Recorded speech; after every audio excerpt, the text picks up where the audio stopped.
Et s'il existait une méthode qui vous permette de mieux identifier vos ressources pour mieux réussir? Dans cette vidéo, je vous révèle comment mieux vous connaître jour après jour, comment identifier toutes vos ressources, y compris celles que vous ne connaissez pas de vous-même. Bonjour à tous et bienvenue dans cette nouvelle vidéo. Pour ceux qui nous rejoignent pour la première fois, je m'appelle Patrick Dugois, je suis coach, formateur de coach, auteur, conférencier. Résilient depuis très longtemps, je consacre une part de mon activité à promouvoir la résilience pour accompagner le plus de personnes possible.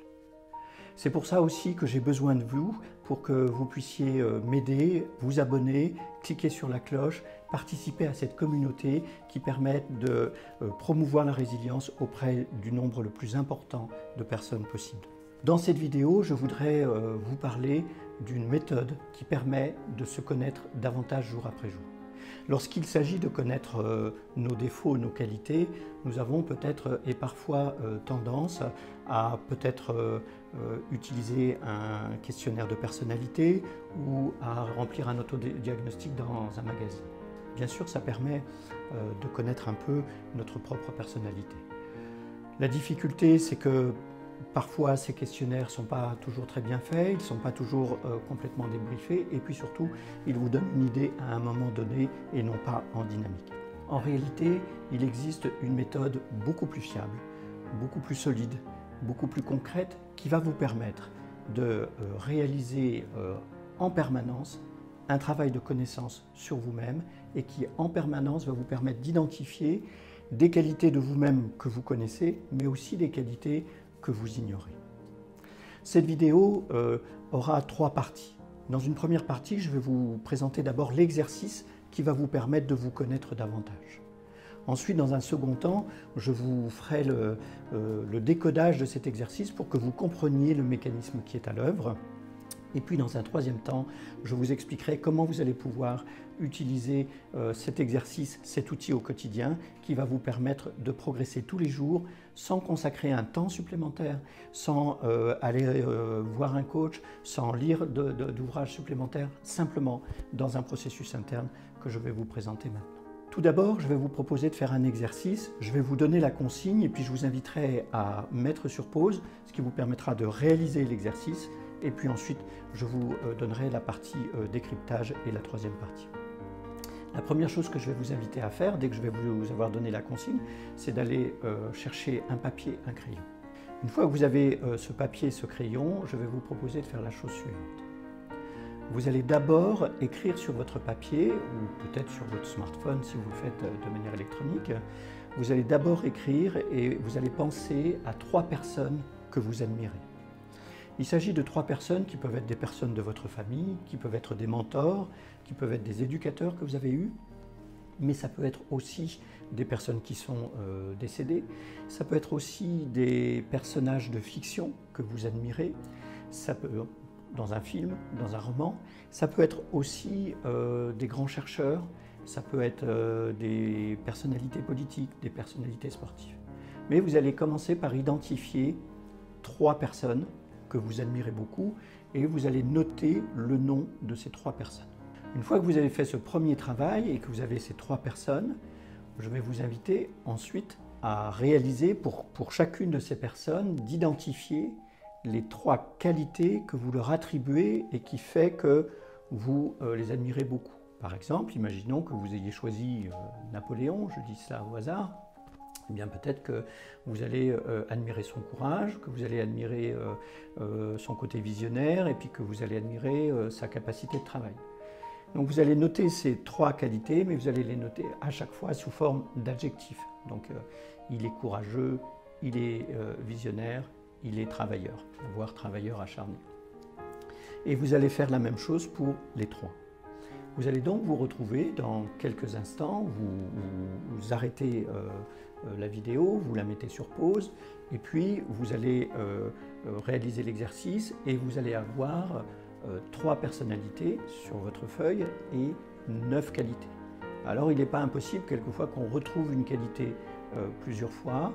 Essayez d'éviter de trouver à chaque fois 3 qualités différentes, mais si une qualité se présente 2 fois, c'est pas ennuyeux. Donc je vous laisse mettre sur pause un instant et puis je vous retrouve tout de suite pour la suite de l'exercice.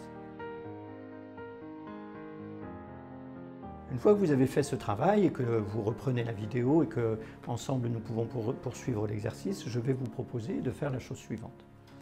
Vous allez vous mettre debout avec votre feuille proche de vous et vous allez d'abord commencer par identifier dans les 9 qualités que vous avez identifiées, est-ce qu'il y en a une ou deux dont vous vous dites ce sont vraiment des qualités qui ne me concernent pas. Par exemple, j'ai identifié stratège et je ne me sens pas du tout stratège. Donc si une ou deux de ces qualités vous ne vous reconnaissez pas du tout, vous allez les mettre de côté. Vous allez donc vous retrouver avec 7, 8, peut-être 9 qualités et vous allez vous mettre debout et vous mettant debout, vous allez prendre chacune des qualités et vous allez dire « je suis » suivi de la qualité. Donc si je reprends l'exemple de Napoléon, vous allez dire « je suis courageux », je suis visionnaire, je suis un travailleur acharné. Et puis vous allez le faire pour les autres qualités. Au moment où vous allez faire ça, soyez attentif à ce que vous ressentez, à ce que ça vous fait de dire « je suis » pour des qualités dont certaines vous les connaissez de vous, et puis pour d'autres peut-être que vous ne les connaissez pas ou vous les sous-estimez.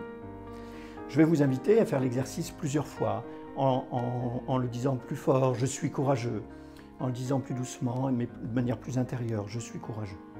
Une fois que vous avez fait ça, je vais vous inviter à vous rapprocher d'un miroir et à continuer l'exercice. Et dans le miroir, à vous dire « je suis courageux, je suis visionnaire, je suis un travailleur acharné ». Voilà, sur tous les tons, etc. Et observez vos réactions, observez ce qui se passe en vous. Et vous le faites pour l'ensemble des qualités. Ce travail, vous pouvez le faire une fois, vous pouvez le faire 2 fois, vous pouvez le faire plusieurs fois. Une fois que vous allez avoir fait ça, je vais maintenant vous indiquer ce qu'il faut comprendre. Donc je vais vous laisser un petit temps pour faire l'exercice et puis tout de suite après, nous poursuivons la vidéo pour la deuxième partie et la deuxième partie, c'est le décodage.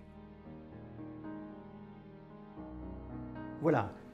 En principe, vous avez pris le temps de faire l'exercice, de le faire plusieurs fois, vous pourrez le faire à nouveau et je vais maintenant vous indiquer qu'est-ce qu'il faut comprendre de cet exercice, en quoi il va vous permettre de vous connaître jour après jour et comment vous allez pouvoir l'utiliser ensuite.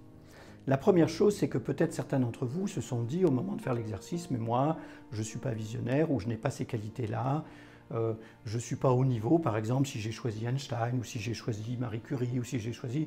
Je vais me dire « mais pour qui je me prends pour penser ça ?»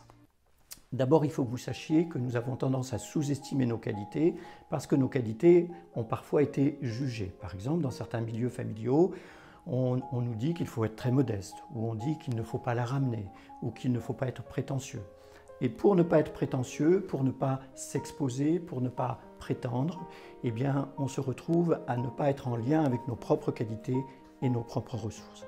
Donc cet exercice, avec les 9 qualités que vous avez identifiées, il a une première vertu, c'est de vous permettre d'identifier vos qualités et petit à petit de les intégrer davantage, et vous allez sentir que petit à petit, le fait de le faire, vous allez avoir plus d'énergie et vous allez vous sentir plus confiant en vous, plus solide, plus performant. La deuxième chose, certains d'entre vous peuvent aussi se dire « mais ça, ce sont les qualités que j'attribue à ces héros, ce ne sont pas les miennes ». Et là, j'en viens au décodage. En réalité, cet exercice qui vient d'une auteure qui s'appelle Debbie Ford, qui a écrit un livre qui s'appelle « La part d'ombre des chercheurs de lumière ». Je vous remets dans la description sous la vidéo le lien et vous avez qui s'affiche le livre qui a été publié chez J'ai lu. Cette personne a en fait repris les théories de Carl Gustav Jung.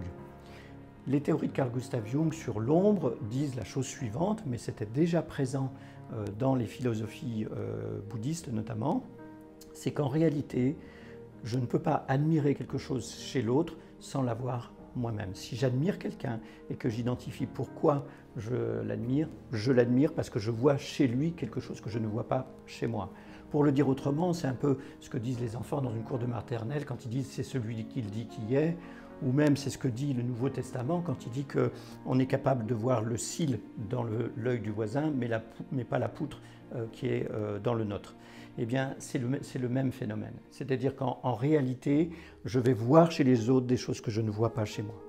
Ça veut dire quoi? Ça veut dire que le plus court chemin pour me rencontrer, pour rencontrer mes ressources et pour progresser, pour me connaître, c'est l'autre. Le plus court chemin pour me rencontrer, c'est l'autre. Et donc, ce mécanisme, ça s'appelle la projection psychologique. C'est-à-dire que je vais voir chez les autres des qualités que je ne vois pas chez moi. Du coup, les 9 qualités que vous avez identifiées à travers des personnages symboliques correspondent à des qualités que vous avez. Peut-être que certaines, vous les reconnaissez pleinement, peut-être que pour d'autres, vous ne les reconnaissez pas beaucoup, et puis peut-être pour d'autres, vous vous êtes dit non, je ne suis pas concerné. Dans tous les cas, je vous invite à voir que vous avez ces qualités. Vous le savez plus ou moins, mais l'exercice que je vous propose vous permet d'accéder à des choses que vous ne connaissez pas de vous-même. Alors comment, et c'est la troisième partie de cette vidéo, comment vous allez pouvoir utiliser ça au quotidien pour mieux vous connaître jour après jour? Eh bien, tout simplement, à chaque fois que vous allez vous regarder, admirer quelqu'un à la télévision, à chaque fois que vous allez vous surprendre à admirer quelqu'un dans votre entourage, tiens, il a fait ça, c'est incroyable comment il a fait ça, eh bien, essayez d'identifier spontanément, de vous dire, mais quelle qualité je suis en train d'admirer? Est-ce que c'est de l'audace? Est-ce que c'est du courage? Est-ce que c'est de la fermeté? Est-ce que c'est de l'intelligence? Et à chaque fois, posez-vous la question, en quoi moi je suis concerné? Et vous allez découvrir que vous avez beaucoup plus de qualités que vous ne pensez et que vous allez pouvoir les identifier tous les jours. L'outil que je vous communique là, c'est un outil que vous pouvez utiliser jusqu'à la fin de vos jours et qui, tous les jours, jour après jour, va vous permettre de progresser. La seule chose que vous ayez à faire, c'est simplement de vous dire « Ok, j'admire cette personne, qu'est-ce que j'admire? En quoi je suis concerné ?» Si vous voulez poursuivre ce travail jour après jour, mais si vous voulez également continuer à progresser, mobiliser davantage de vos ressources, lever vos freins, en synthèse, mobiliser votre pouvoir de résilience pour mieux réussir vos projets, pour affronter les difficultés de la vie, eh bien vous pouvez aussi cliquer sur le lien qui est sous la vidéo pour vous inscrire gratuitement à une vidéo que j'ai réalisée en 4 épisodes complets sur mobiliser votre pouvoir de résilience. Voilà, j'en ai terminé avec cette vidéo. Je vous retrouve très bientôt avec une nouvelle vidéo, un nouveau sujet. À très bientôt.